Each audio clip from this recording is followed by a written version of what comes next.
तर ताईनं इथं माझी सकाळ सकाळी देवपूजा झालेली आहे आणि ही दिवाळीला मला समई भेटलेली आहे आम्हाला. इतकी छान वाटते आणि मी ती दसऱ्याला का नाही तेलाचा दिवा म्हणून पण वापरू शकते, कारण त्याची वाटी पण इतकी खोलगट अशी आहे. इथं सकाळ सकाळी का नाही कांदे घेऊन टेम्पोवाला आला होता, त्यामुळे त्यांच्याकडून कांदे घेतले होते. इथं बघा हे अजून एक भेटलेलं, ह्याचा बॉक्स मला भरपूर आवडला त्याच्या आतल्या साहित्यापेक्षा. आत काय तेल साबण वगैरे उठणं वगैरे आहे, पण त्याचा बॉक्स एकदम छान वाटत होता. इथं बघा हे टोमॅटो वरून खाली की नाही टोमॅटोचं झाड लागलेलं आहे. म्हणजे ते पक्षी बिया वगैरे टाकतात माहिती आहे का, तसं मी की नाही असं टोमॅटो वगैरे मी इकडं बाहेर असं किडलं वगैरे हे झालं की टाकते ना, तर ते कुठलं तरी कावळ्या चिमण्याने पक्ष्यांनी की ते टोमॅटो खात बसलेले आहेत वर आणि तिथून ते बी पडलेले, तिथून ते भिंतीतूनच की नाही ते झाड उगवलेलं आहे. ते वरून खाली आलेलं आहे आणि त्याला आता टोमॅटो लागलेले, इतकं भारी वाटतं ना टांगल्यासारखं.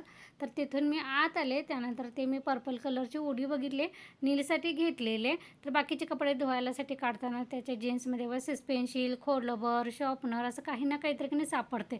बघितलं तर ठीक नाही, ते मशीनमध्येच फिरत बसते. तर इथे ती कपडे मला का नाही पाण्यातून काढायची होती म्हणून मी ती भिजत घातली. त्यानंतर रोजची कपडे जी होती ती मी मशीनला लावली होती. ती म्हटलं कपडे आता उन्हात घालून घ्यायची. तर इथं मगाचं ते कांदा बघितलं असं इतकं भारी म्हणजे वाळलेलं होतं. आपण बघून घ्यायला लागतं, ओले वाळलेले ते आपल्याला कळायला पाहिजे.